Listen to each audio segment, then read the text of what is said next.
Hey, Pepin. Yo yo. I love the fishnet stockings. Are you going to a picture show? No, just cross-dressing. Oh, so you're dressed as a woman. No, I'm dressed as a man dressed as a woman. Like for Halloween? No, I'm a man dressed as a woman dressed as a man dressed as a woman. Oh, just like Toy Story. Yeah, like Toy Story, and like Toy Story, that's a story about toys. It's Halloween. Why don't we tell stories about Halloween? Scary. About spooky scaries. It's about spooky scaries. Oh, yeah, that's a great idea. Let's have a series of guests all tell spooky scary stories. That sounds actually pretty fun. I think we need to talk.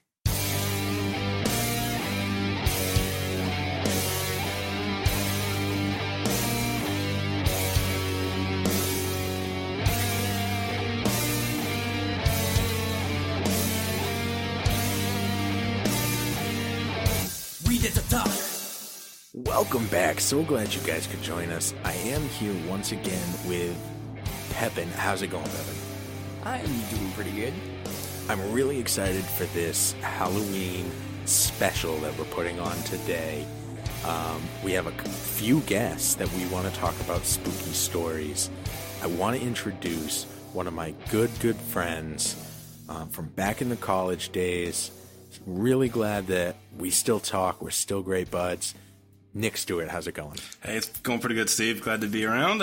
Hang out with you and Pepin again, just like the good old times. Nick has the best story you will ever hear. This story is going to blow your mind. There will be no coming back from this story that Nick is going to tell. It will end all other stories, scare you. If you don't shit your pants, I will give you $100. We shouldn't say the $100 thing here. Now you got to live up to that. I got to live up to that. Well, that's all right, because I'm as smooth as a walrus. So I'll just slither on in there and make you shit your pants. Slip on into their shitty pants. Excuse me, ma'am. I seem to have shit my pants. May I get into yours?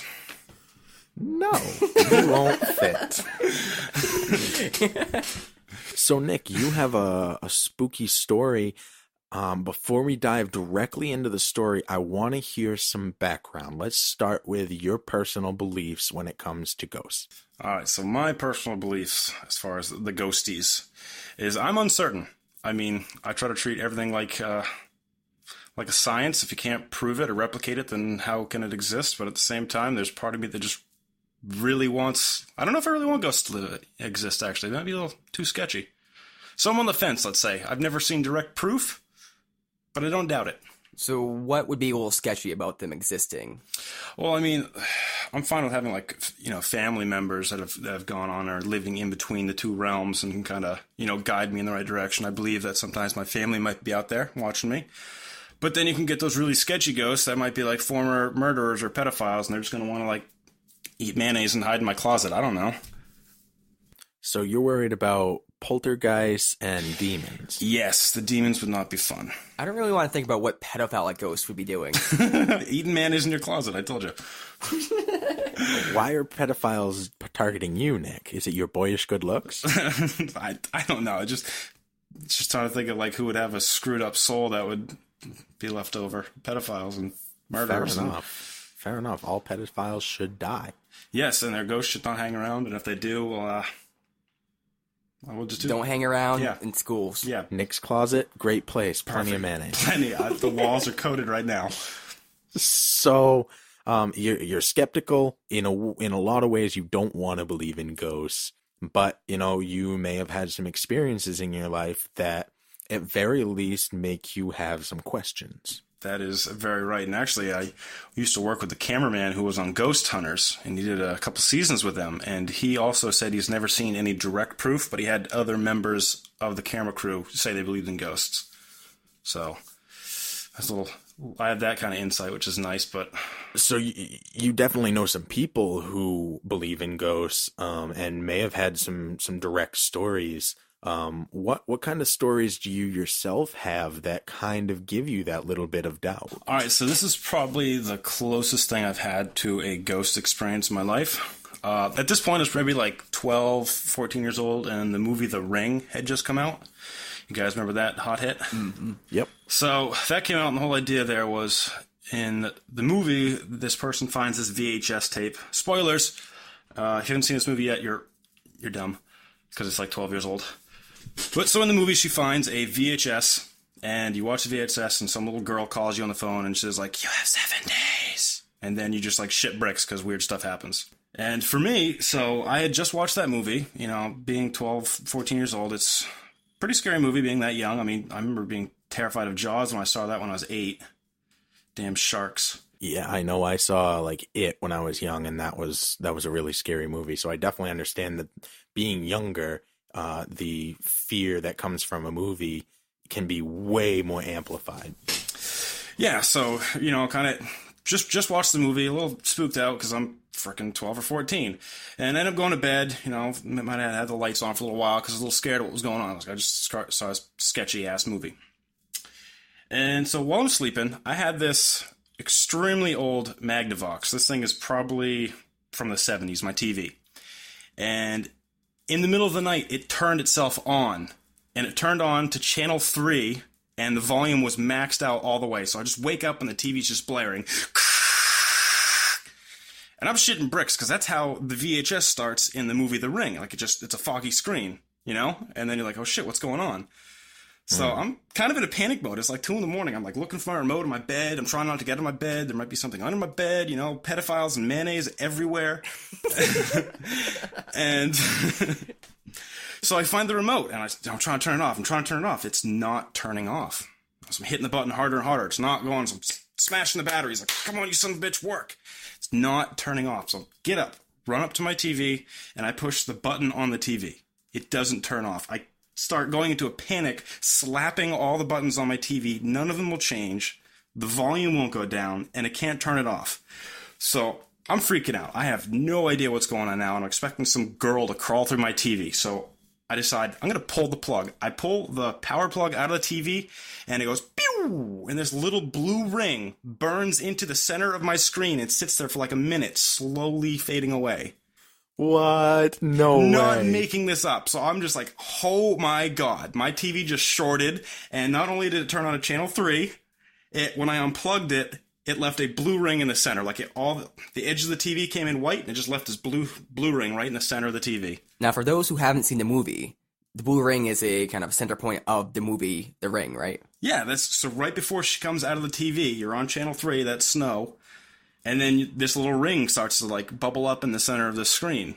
And then she just crawls out of the TV. So at this point, I'd seen channel 3 and the blue ring. And I'm like, I'm terrified. So how do you explain that to this day? I don't know how to explain it. The best way I can explain it is that TV is a piece. And it was. That's the only way I can explain it. But it just so happened that was the only night it ever did this.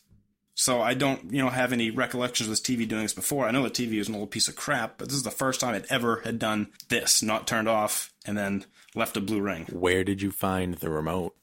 Oh, on my bed, under my bed, somewhere around there. Well, if it was in your bed with you, I can imagine maybe you rolled on it and that turned it on at the same time, causing damage to the remote. Yeah, but the buttons on the TV itself didn't even turn off. Yeah, that's a very good point. That was the weird part. Like, sometimes the remote might have been dead on batteries, but I was pushing the buttons physically on the TV, and it was not turning off or changing channels. Option 2, power surge. That is potential. That might be it. Yeah, to me it sounds like the TV was from the 70s and just started acting a little weird. You know how the 70s were. Oh, they were crazy. Yeah, also the blue ring, or just at least the ring, I used to have those kind of old TVs. I think we all did growing up in like the 90s and stuff. It was pretty common for those kind of rings to happen on my TV. Some of the TVs that worked a little less good, like you'd have to like hit, like it'd go to that little ring and you have to hit to get them to work.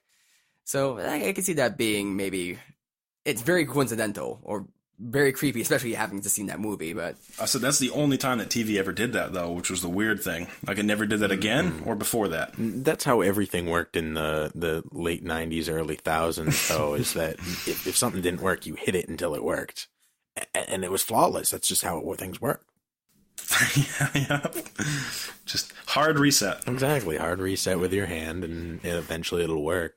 Now, maybe the people who made the movie used the blue ring as their focal point because they knew that a lot of TVs did that, so they used that to their advantage.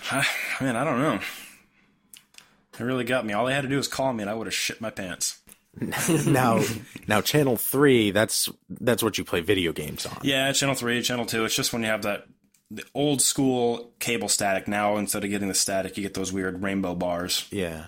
But I mean, my point being, you probably had it on Channel 3 anyway, because you're a video gamer. I was watching it on my PlayStation 2 at the time, I think, so that was my DVD player. Okay, so you were probably watching something anyway. Did it have like a timer to turn off? No, that TV doesn't. What's that, a timer? Yeah, I think this is back in the days where you're probably using like a AV to analog converter. Yeah, I did. I had to have a converter so my PlayStation could work on that TV. Oh god, it's so old. It had two connection types. One was the coaxial, and the other was like the old school screws. You unscrew them and put the wires in the connection and screw them back together. Oh my god. Those were the two options for this TV. So naturally, a PlayStation fit much better with the coaxial. So going off of that story right there, I mean, did that increase your suspicion, or did it? Like, how did that change your opinion of ghosts? See, I don't know, because it wasn't necessarily a ghost encounter. It was just like a really sketchy moment where my TV decided that this was the best time to shit the bed. So you didn't come out from that experience thinking, "Oh my god, the ghosts are real. They're trying to get after me. They're playing some kind of cruel prank on me after seeing this movie." They didn't do this. It was just kind of like, man, what the fuck is up on my TV? It was basically what the fuck is up on my TV? Because I mean, if I had seen a girl crawl out of my TV, then I probably would have changed my opinion and jumped out a window. But it was just the TV, and I woke up the next day still alive. So I don't know, it didn't scar me that much. But even then, it's not quite ghost. It's more supernatural in general. Yeah. I will give it to you. That's such an extreme coincidence. It's definitely suspect. Yeah, man, it was just, I don't know how to explain it. Just I was so terrified. Like, can you imagine being woken up with your TV on full volume, just on that snow channel, just screaming? I think I've had that happen to me once before, and the TV shortly died after. But it was pretty frustrating, and I was sleeping too. This TV's still alive. It's never gonna die. This thing's gonna survive the Holocaust if there's another one. Wait, what? Is your TV Jewish? No, it's just, you can't kill like it. A nuclear holocaust? Yeah, whatever. Just put it in a gas chamber. That TV's coming out. Wow, this is a really offensive TV. Are you predicting future Holocaust? No, I'm just saying my TV could make it. Fair enough. It's a survivor. I get it. It's like in the basement now, covered in cat urine, and it's still kicking. Cat urine and mayonnaise. That's my life.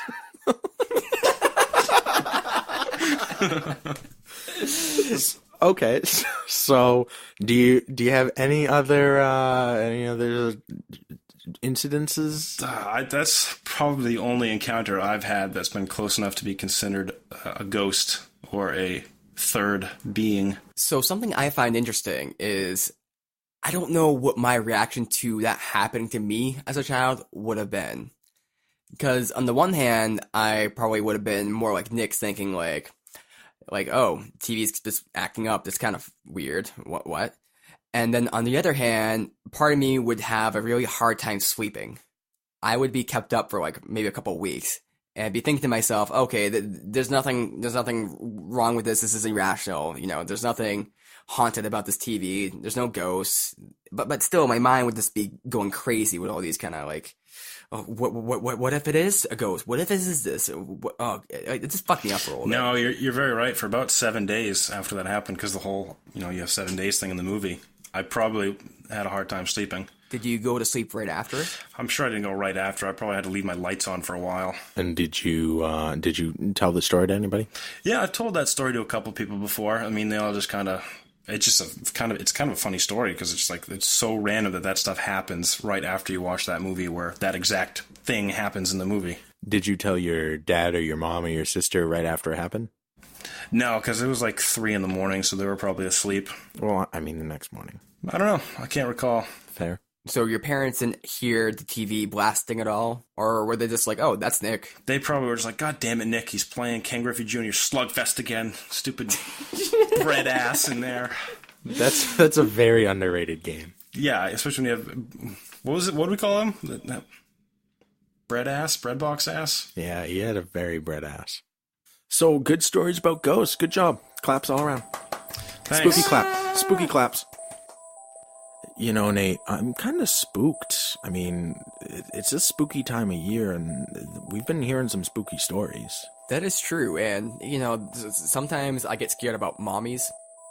No, it's pronounced mummies, Nathan. Oh, mummy, I mean, so sorry, I was looking at Steve's mom here. I was thinking, mummies. Wait, Steve's mom. Why are you here? Am I scary? No. It was just kind of sudden. We just had a different guest on, and now all of a sudden you're here. Like, this is it's a pleasant surprise. Are you here because you have a spooky story? Yes. Oh. Well, let's start at the beginning. Where does the spookiness start for you? The day I was born. That's That scary. was spooky day. Yeah. Well, when I was about 9, we moved here to New Hampshire, From Connecticut.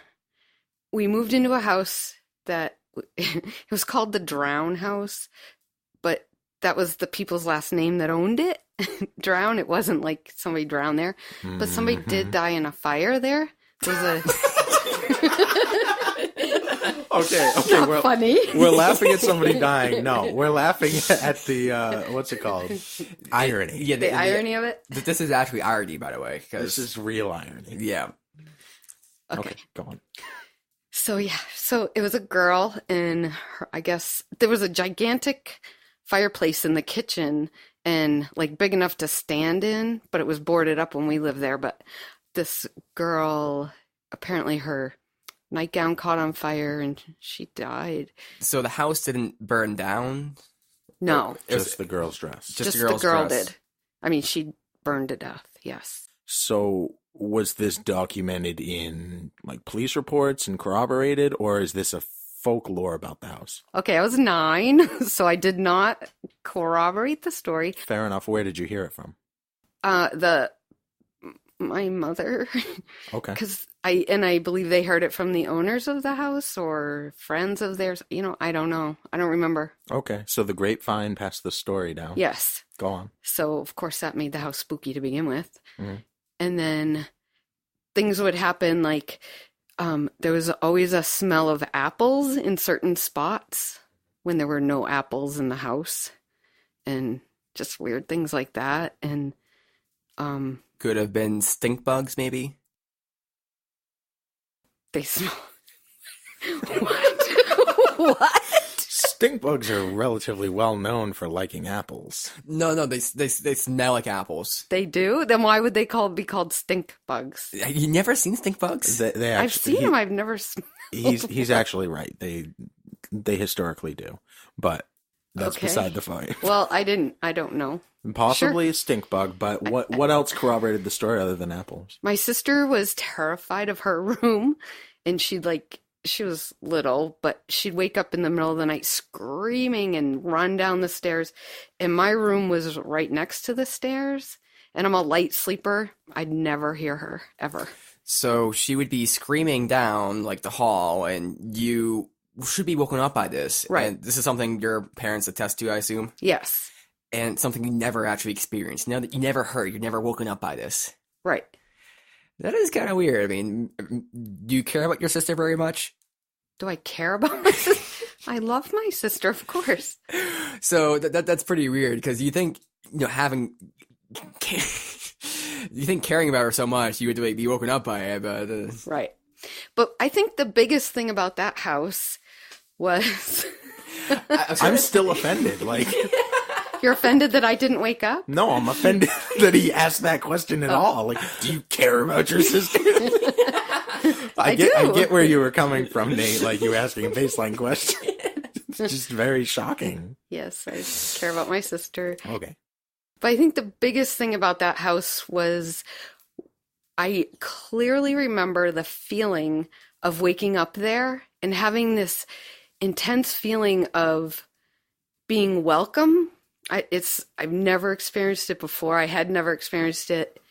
It was just a very welcoming feeling. And then like a year later, we moved into a new house and I expected to feel that and I didn't. There was nothing. I didn't feel anything. There was nothing in that house it was very interesting. And I've never felt it since. That's definitely interesting. I don't know if I've ever felt something like that. It was very clear. So it was much more of a feeling associated with this. Yes. They sound like very abstract ghostly stories. Yes, I never saw anything that I remember. I never heard, obviously, never heard anything. What's your stance on ghosts? Well, I want to believe because I want there to be more than just this, but I have a lot of trouble believing. I don't know that there's anything further. So is this skepticism in the afterlife, or is this Yes. skepticism? Oh, okay. Everything. And yeah, well, there would have to be afterlife to be ghosts, right? Well, you could imagine like maybe demons and kind of like ghosts from other realms or things that aren't like revived dead people or whatever, and this ghostly kind of form. Maybe there's the specters, right, that just kind of emerge from nothing or have their own kind of realm or whatever. You could imagine something like that, right? Right. I feel like demons are a Christian concept, and I don't really believe in that. So at this point, would you say you were more or less kind of believing in ghosts with that experience at the house? Yes, especially because my mother did, so, I was young and impressionable. What was your next experience along similar lines? I had a couple psychic experiences. Mm. I don't know if that qualifies in this instance. So what was this with like a palm reader or someone who like used cards, or was this more like a Ouija board? A good example, it was actually with Steven. I was pregnant with Steven, and my cousin was at the same time. And Pregnant with me at the same time? Yep. There was a race. It was a race to see First who one. would have you first.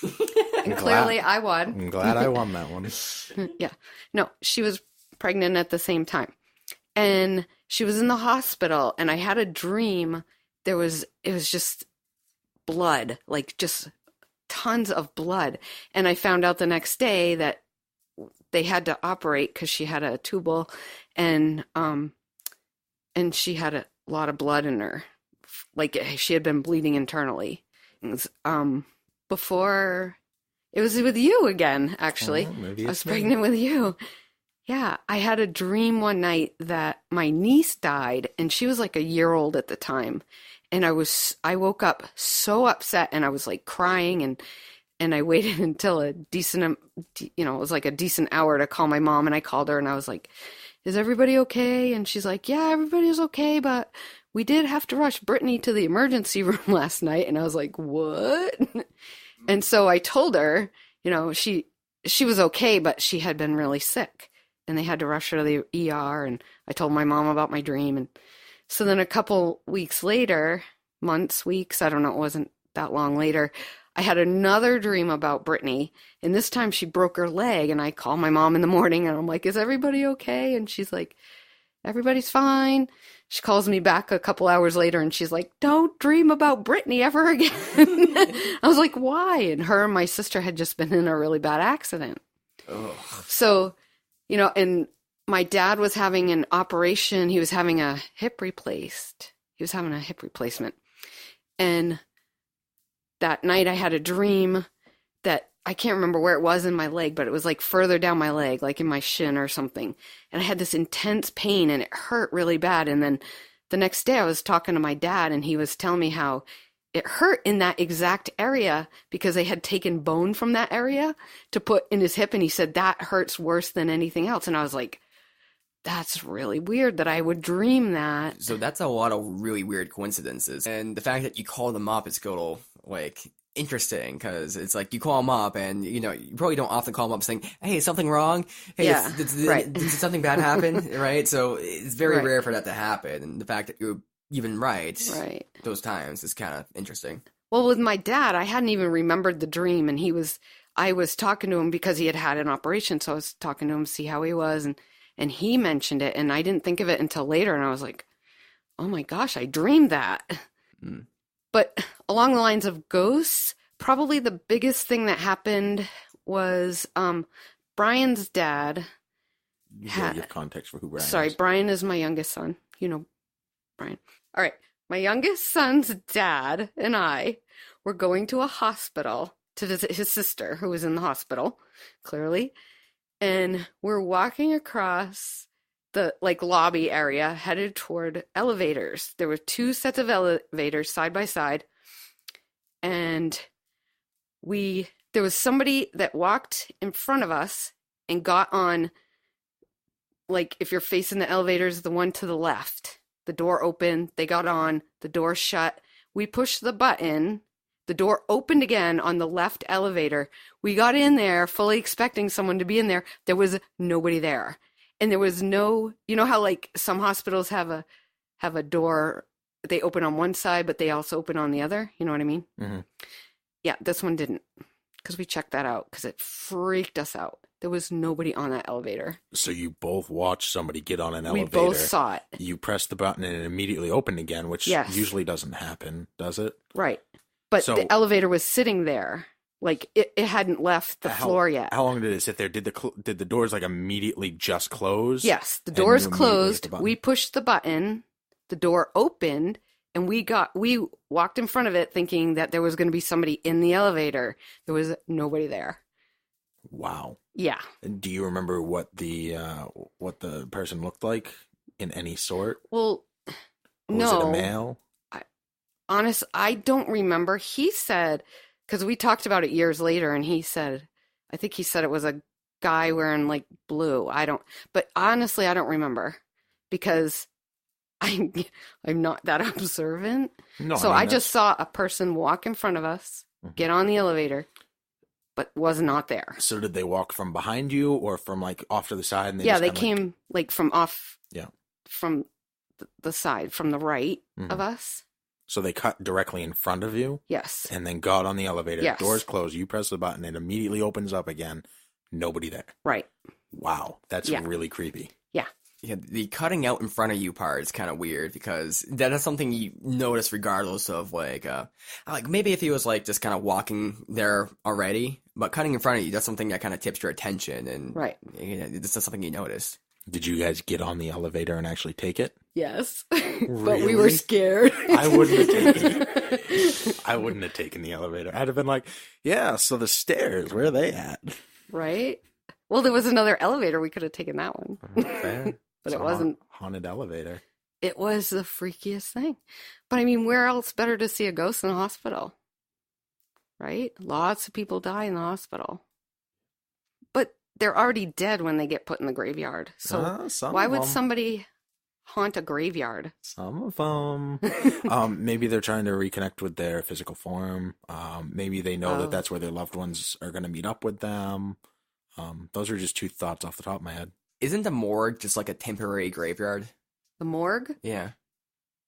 It's a place where they keep bodies before they bury them, or they take them there to like embalm them, and if they're going to be viewed, then they dress them up and paint them and stuff. I feel like a temporary graveyard is an oxymoron. This is getting complex. So that's one experience. Now, would you say that's a ghostly experience, in your opinion? Yes, because I cannot think of any other explanation for it. If there had been a door on the other side of the elevator, I could have said he went out the other side. You know, He could have been Superman. he could have been, he could have been Spider-Man. He could have been hanging from the ceiling and we didn't see him. I didn't think of that. He could have climbed through the roof of the elevator and been standing up there watching us freak out. He could have.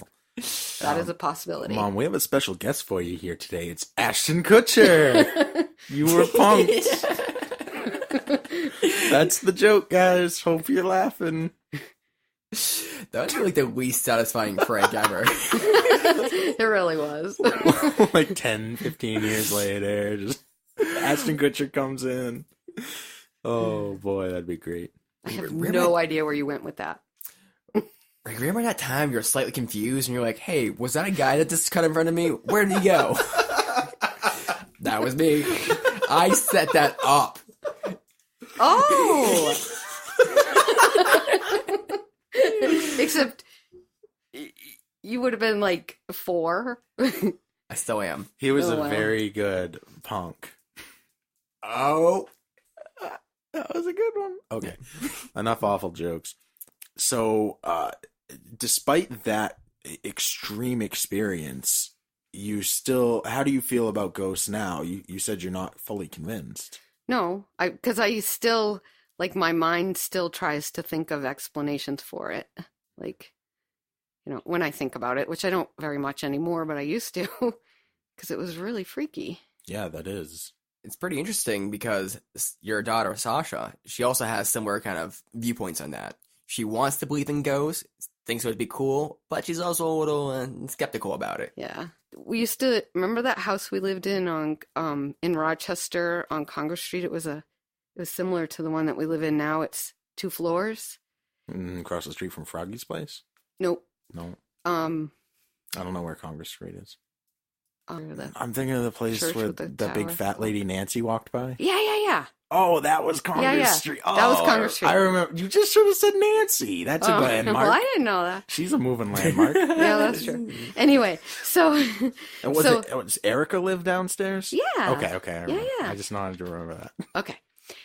So in the very That was an important part of the story. in the very top, if you like, one time I was up in the upstairs. My room was in the upstairs at one point for a while, and I would feel something get on the bed with me, and thinking it was a cat, because I've always had cats, I would look and there would be nothing there. And that's a very distinct feeling when Yes. when something gets on the bed next to you. Yes. The bed shifts. I it would kinda feel that shifts- a lot. It shifts Yeah. down in some spots. Yes. And then the bed would like shake so much it would wake me up. Now, when you say shake, you mean kind of Vibrate. vibrate violently? Not really violently. It wouldn't shake me off. So but in it would, theory, if it would wake me up. if a it would truck be was enough going to, by and shaking the house, right. in theory, Right. Mhm. But it was on a back road. It wasn't like on a main road. right? It still could have been a truck, I guess. There were really no trucks that went down by that house. No, it would have to go down Main Street, Yeah. but it also would last longer than it was, it wasn't like a truck going by. It was like, it would last, like what the hell? So when the bed was vibrating or kind of shaking about, you'd be on it, and would you be kind of freaking out a little bit? Yeah, I'd be like, what the fuck?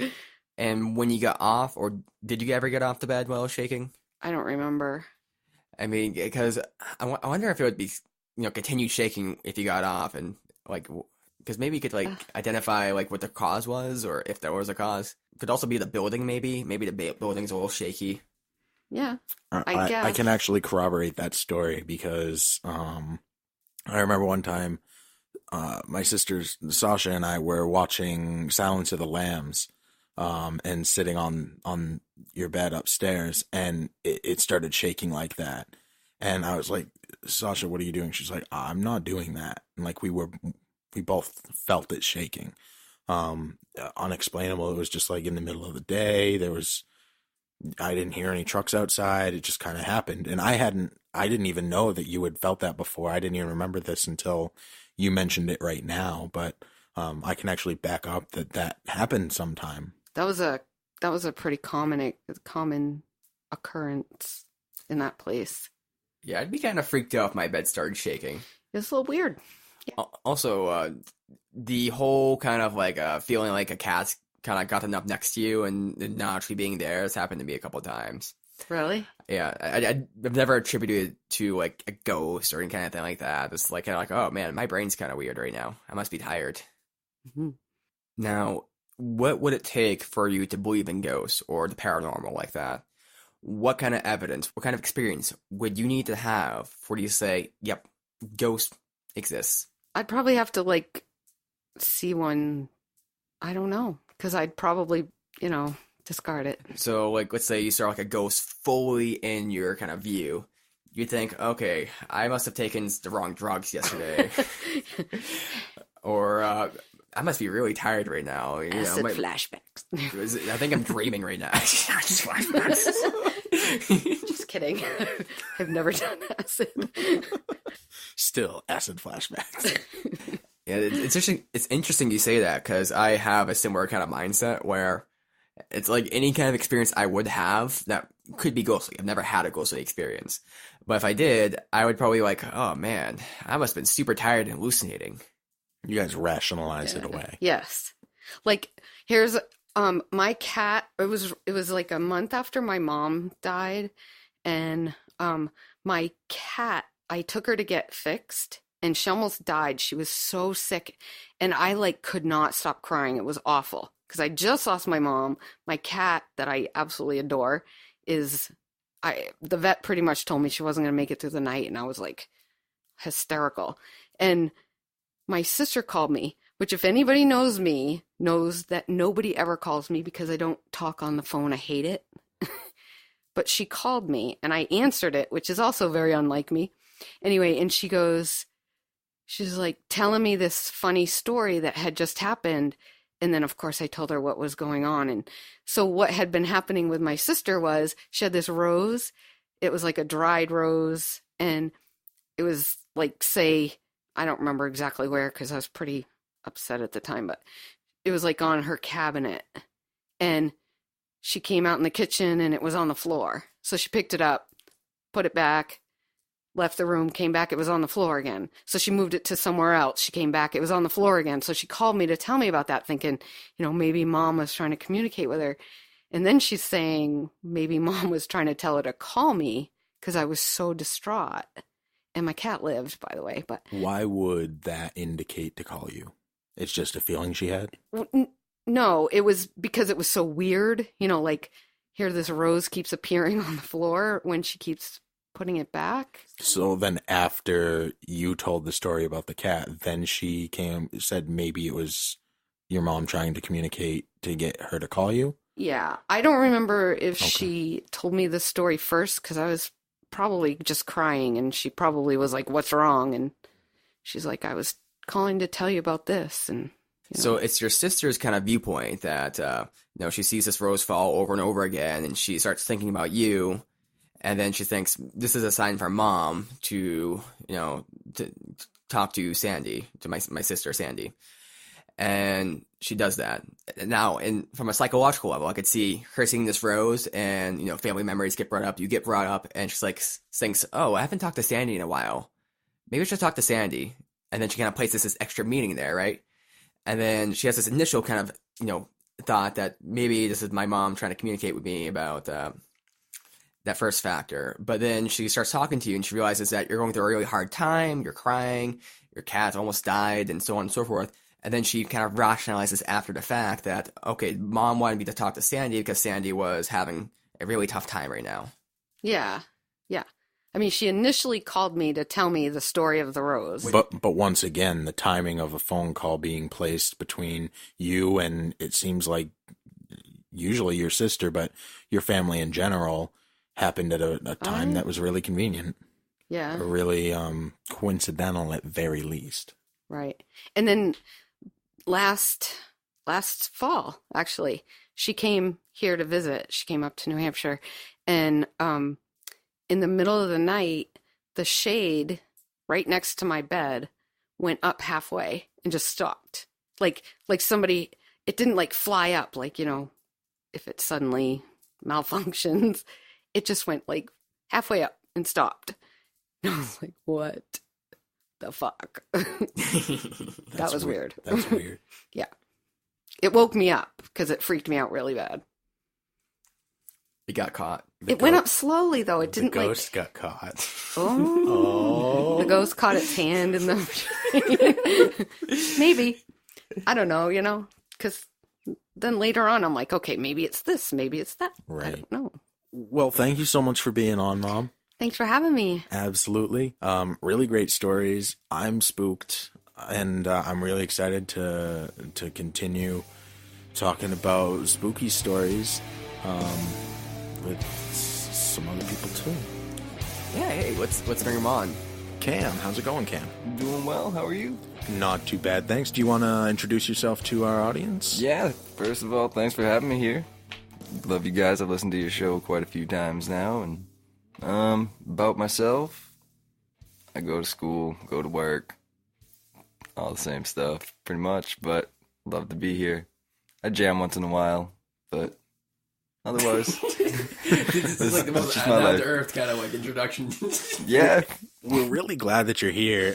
For the listeners, because you can't see, he has an amazing mane of hair. Like, this is otherworldly. Let me tell you, on the way here, I was thinking to myself, thank God this isn't like a vlog because then everybody could see how ugly I am. No, that is not the case at all. You got the beautiful facial hair going on. You keep it well maintained. Lovely mane of hair. You could be a wrestler with that flock. Wow.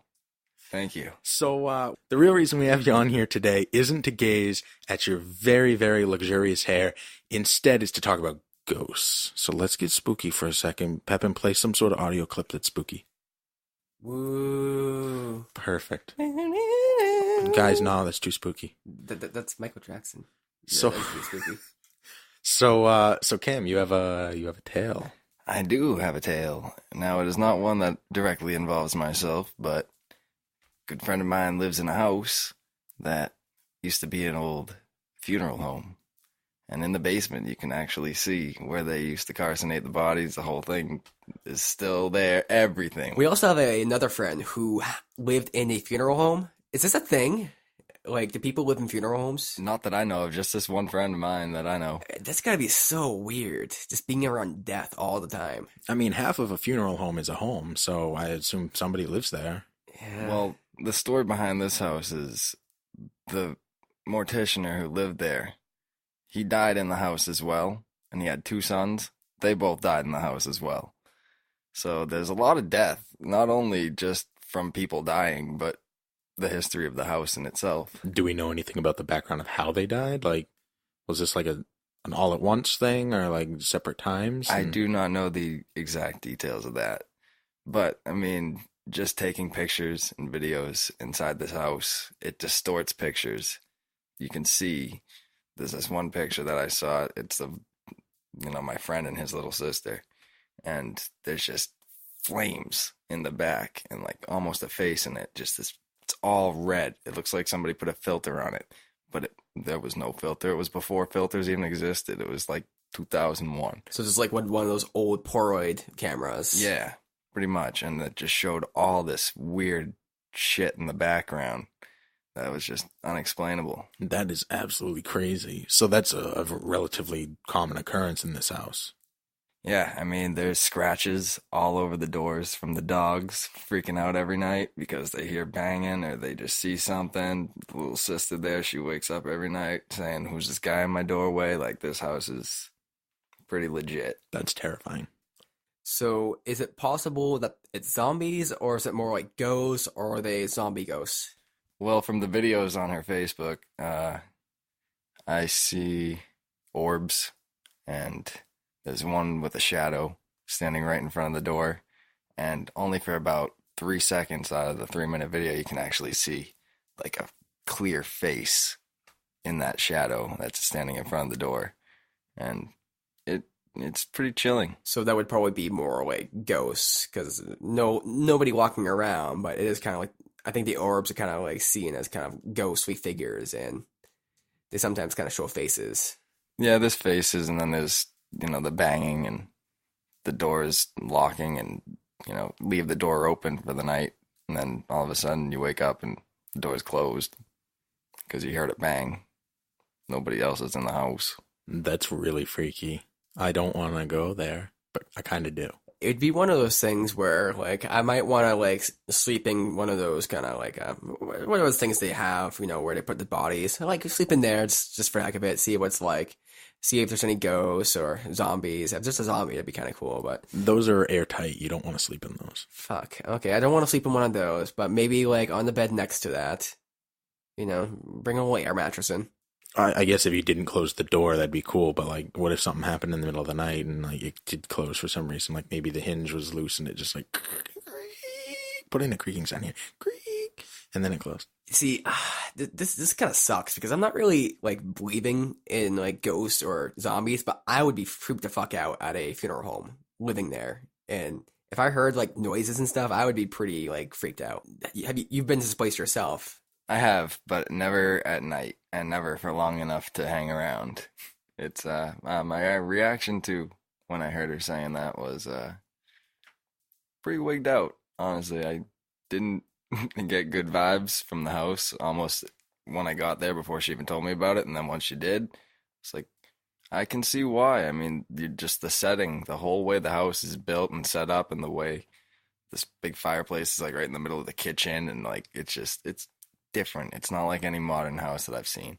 So this is probably an older house. Yeah, built in the 1800s. 1800s? Oh, man. And you would say that your friend is pretty rational, or they don't seem like they would be making this kind of shit up, right? Oh no, absolutely not. Like this, if you were to go there, you'd probably have your own opinion of it, but it'd be on their side, my side. So as far as the theory would go, are these ghosts likely from the people who, are there, like the people they have funeralized? Or is it from the... We're making up a lot of words here today. Funeralized. Or is it from the previous owner and the sons? Couldn't tell you. She doesn't know either. It's somebody who doesn't know that he can walk through doors anymore. Just who knows? It's just a crazy entity that's messing with the whole house, the dogs, everybody. It's a spooky ghost. He's mad. Are there any times that are more spooky than others? Again, I don't really hang out with this guy too much. My mom's actually friends with his mom. That's where I hear most of this stuff from. So there are mummies involved. There are 2 mummies. That's a great joke. So would you be open to spending a night in this house? For sure. Just to see what it's like. Mhm. Yeah.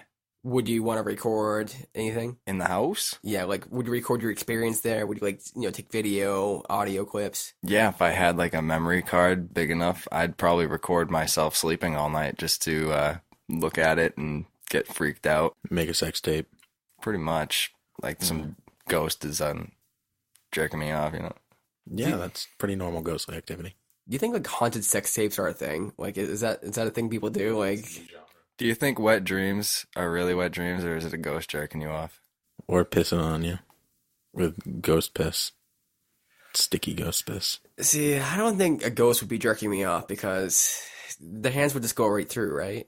No, their hands would go through themselves, but not through you. Like, poltergeists can move objects in the physical world. So maybe this explains why the ghost would have to open doors, in this house, because... you can hear the doors opening, the hinges, and all that shit. And But he just can't go through, or he just goes through himself, so he can't jerk himself off, so he just has to jerk other people off. Mm-hmm. In the hopes that it gets reciprocated. Like you. Yeah. Mainly you. I feel rather special now. You should. Spotlight's on you. Well, this one time when I was a baby... Mm-hmm. I'm interested in how this story of when you were a baby is going to get to a ghost jerking you off. This is a pretty complicated story. You sure you want to hear it? I'm positive. There's nothing I want more in my life than to hear this story right Shoot. Gam, you really... okay, fuck.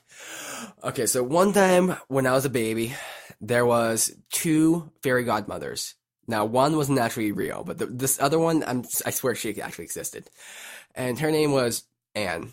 And when Anne talked to me, it was kind of weird because it's like she was talking to me through like text, and I couldn't. Was this like a beeper? What? You were a baby in the 90s, so this must have been like a beeper if he was texting you.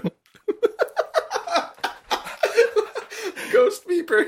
No. Baby Pepin had a ghost beeper. This is amazing. So she actually had a little like. What do you call those things? PDAs that they had back then. Mm-hmm. So she had a PDA and she put it in front of my face and stuff and just start typing on it. I don't think she could speak, or I heard her cough one time. It was kind of weird. It didn't quite sound like a real cough, but it was kind of like Yeah, it was a mute's cough. Anyway, so she typed out this message to me saying, "Beware of the ghost. There's a red clay in your ceiling." I was like, what the fuck does this have to do anything? And, Okay, hold on. I have so many questions. Okay, first thing I'm trying to figure out is if this is made up or not. But you're saying this story so fast. I swear you're not making this up. Like, the look of conviction on your face, it looks like this is a true story that you're remembering. Well, true. I'm pretty sure this is the one that actually existed, the fairy godmother I'm talking about. So let me just Anne. So Anne's the one that existed. The other one, I actually forgot her name. It may have been Dulcie Fancy Pants, but not quite. See, that's why she doesn't exist, because she had a dumb name. I mean, that's how you can tell someone doesn't exist. Right. So she gave me this message about red clay, and it's kind of vague and stuff. But one day I saw red Play-Doh somewhere, and this was actually like at school. And I thought, is that red clay? I mean, I guess it kind of is. But it wasn't that, because later on that day, I went to pottery class. I mean, not like pottery class, but the class you go to in third grade, where this is after I'm a baby, by the way. That was going to be my next question. Were So you a baby in very third? fast. Well, it's kind of weird, because like this godmother Anne, she was giving me this advice throughout time, and she kept on bringing up the red clay over and over. It was kind of weird and awkward, because like, okay, when am I going to see this red clay? Then one day in pottery class, I saw red clay. I'm like, oh shit. Was it on the ceiling? No, it wasn't on the ceiling, but this is where it gets interesting. So I brought the red clay home just to see what would happen, and then I put it in the ceiling, and then I said, "Fuck you, Anne," and she wasn't very happy about that. What ended up happening was she summoned a ghost, and that night was kind of weird. I mean, this is actually 6th grade now, because that red clay was up there for a while. It dried up. So you had dried out red clay in your ceiling for at least 3 years that you put there to spite a fairy godmother named Anne who texted you on a PDA not to touch red clay in the ceiling when you were a baby. Yeah, and it's honestly one of those. Okay, actually, let me first explain this part, because this is a little confusing. Because some people might be saying, like, you have an open ceiling or something. How are you putting that clay in the ceiling? Oh, I am on board so far. It makes complete sense to me. But so in my room, there's actually a small little hole in the ceiling, and don't know how it got there. It actually might have been Nan, or maybe I was just messing around with my brother, like roughhousing and stuff. But so there's this little tiny hole up there, and no one could really see it, so my parents didn't really care. Now I actually put the clay up there. And then, Plug the hole. Yeah, well, I didn't plug the hole. I kind of put it to the side, because I didn't want my parents or whoever seeing it and saying, hey, what's that red clay doing there? Like, that'd just be kind of awkward to explain. So, as a result, what I did was, every couple of days, I would just kind of check the red clay to see if it was drying, or if it was hard yet, or what was going on with it. Was it still there? I mean, because, it kind of gets to your curiosity, right? So, where was I? Something about 6 years later. Oh yeah, so she actually summoned a ghost. Now this ghost was technically a succubus, but the succubus didn't have any work at the time, so it was the only one that was available.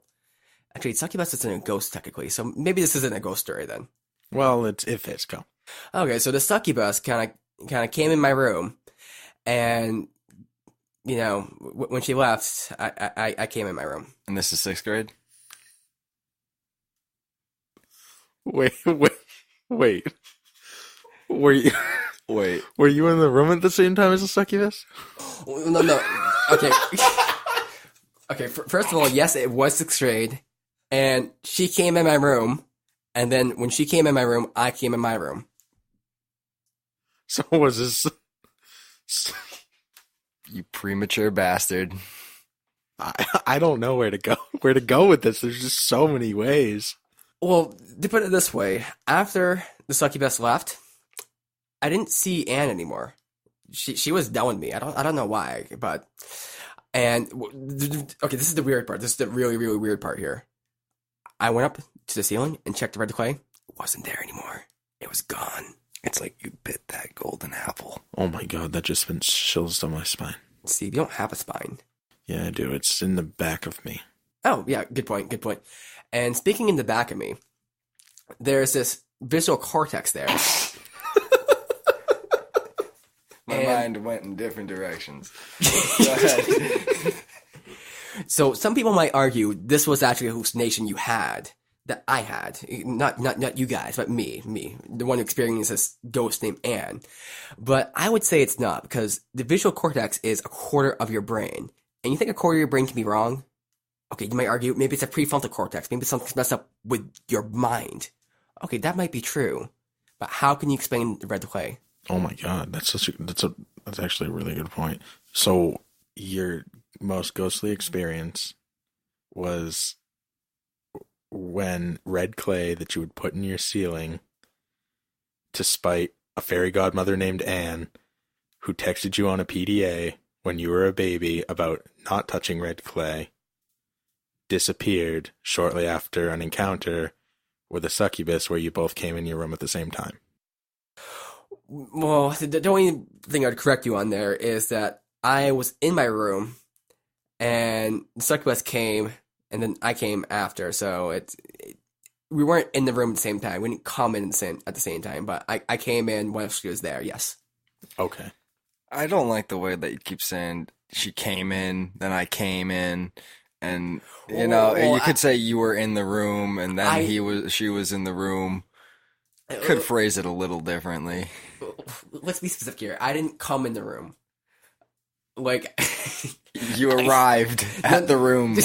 No. He came in the hole in the wall. You think it could reach up there? That'd be pretty impressive. No, the wall, not the ceiling. You came in the hole in the wall. There's a hole in the wall? Wait, we talking about the door? Because I don't think it can fit through the door. We're talking about the door. Oh, shit, man. Shit. Wait, what can't fit through the door? Nate, how do you get in and out of your room? Not sideways. You got elephantitis of the nuts. Guys, I think we're a little off track We here. are. We were on ghost stories, and now we're talking about Nate's dick, as you predicted. I told you this was going to happen. This is just what happens. Yep. Now, I actually do have a real kind of... That's not a ghost story, but it is a real experience. Wait, that wasn't real? Wow, you tricked me, Nate. Shit, I'm sorry, Steve. I'm very, very sorry. How am I going to trust your next story? Well, it's a lot more boring. Your computer just turned red. Oh, that's kind of cool. Are you seeing that? It's Yeah. got like a red tint to it. Yep. It just like randomly happened. What was that? It's called Flux. Or ghosts. It's a ghost. Okay, we'll just say it's Ghost. It's a red clay. So in this second story, a little bit worse than the first story. I had a friend who believed in ghosts. They'll call him Ryan. Oh, Ryan. Yeah, that's a good cover name. And anyway, so he was telling me, oh, we're going to do a seance here. We're going to summon a ghost. And this was in my basement, right? And I'm like, oh, okay, well, I'll summon a ghost, I guess. I mean, I don't really believe in this, but this is in 6th grade. And With a Ouija board? no, he did like a whole seance thing. Like, you have to, you know, those, Candles. He had a Waluigi board. I made that joke twice. you know that like, that little predictor thing you have in like the 3rd grade where you kind of like move back and forth. Oh, yeah, the paper fortune teller. It's like... He actually made one of those for some reason. I don't know. Well, that's how you summon ghosts. Clearly. And so he did it, and then he summoned the ghost or something. Nonchalantly. He casually summoned a ghost or something. And then 1, 2, 3, 4, 5, 6, 7 ghosts. Oh my god. I think that's a Rob Zombie movie. Yeah. So he's like, yeah, I think a ghost is here. I said, I feel a presence. And it's like, oh, okay. He's like, is he right here in front of you? I'm like, yeah. Put your hand there. It's going to be cold. I'm like, okay. Put my hand there, and it was cold. And I was like, oh, that's interesting. Was it cold everywhere else? No, it's just that one specific spot, at least as far as I could perceive. Was there nitrous oxide involved? No. Trying to think of anything else that might explain that. Was there a ghost? There was not a ghost to my knowledge. Now, I spent a little while trying to figure out what would be the cause of that, and I came up with something which would be somewhat identical to suggestive kind of theory or whatever, you know, like suggestion, like you say, this is going to be really hot, and then you feel it and it's really hot, but it might just be kind of lukewarm, kind of like one of those things. Or you might say, this thing tastes really great, and then you try, you're like, this is really good, but it's like actually like dollar store kind of tap water or whatever, soda. What if, was it Ryan? I think Ryan. We're using the name Ryan. Yeah, Ryan. Okay, so what if this Ryan was? What if it was like a differentiation between the heat in the room? So heat rises, so he's spewing out all this hot air, and it pushes all the cold air that would normally be a little bit higher in the basement down, so it feels colder down there. This is an amazing theory because it merges two planes, which I've been arguing are actually part of the one same plane for a while, which is the metaphorical plane and the actual plane. And this is where they come together into reality. Cam, what do you think? Was Ryan sleeping and then woke up? I'm serious. I am serious. Okay. No, this goes with your theory. Just trust me on this one. If he just woke up from a nap, follow me here. I can't handle this. Follow me. All right, so if he just woke up from a nap and he's all warm and cozy from being snuggled up in like 5 comforters, he's probably going to give off more body heat and then like see shit. I don't know, like especially when you first wake up, you'll see things. There are so many aspects to this I'm Feel confused things. about. Your senses aren't quite there when you first wake up. At least if you're me. So if he had happened to have been sleep summoning ghosts Yeah. and suggested that Nate put his hand there and then woke up and actually put his hand there, possibly this is how it worked. Exactly. You know, Nate, I think that's a good avenue you should explore. It's going to be... Wait, was it like a lucid dream summoning with the 1, 2, 3, 4, 5, 6, 7 ghosts? I like how you say ghosts. Gotta keep that. It's pretty magical, to be honest. So that was the story with my friend Ryan, and it wasn't too exciting, but yeah. We made it exciting. So, do you think people that experience ghost happenings and hauntings to themselves personally are more likely to be the ones that believe in the ghosts, and then the people that never have like a ghost experience happen to them personally, like myself?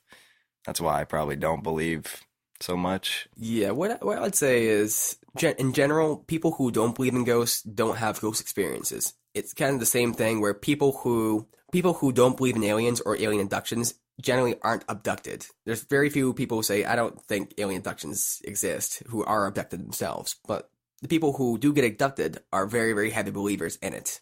I think that for you to attribute the experiencing something ghostly with alien abductions is completely ridiculous. Like, those two things are so not able to be considered in the same plane.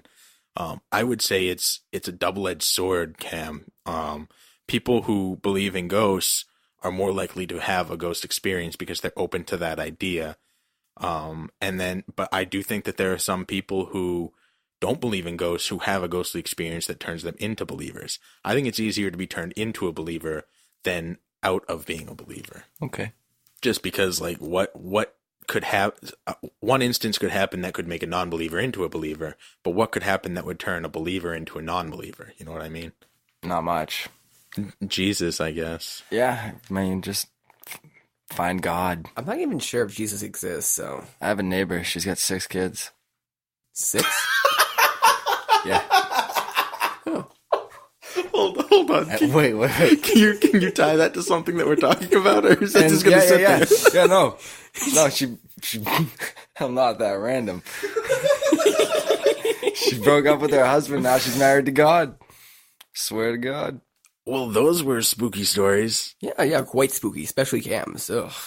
Man, I'm so glad we were able to have all these people on today, and our first timer and my mom and another first timer. Cam, it's been wonderful having you. Thanks again for having me. Absolutely. So, happy Halloween. Check your candy. And if you don't celebrate, then why the fuck are you listening to a Halloween podcast? Yeah, and if you have an answer, well, I guess we need to talk.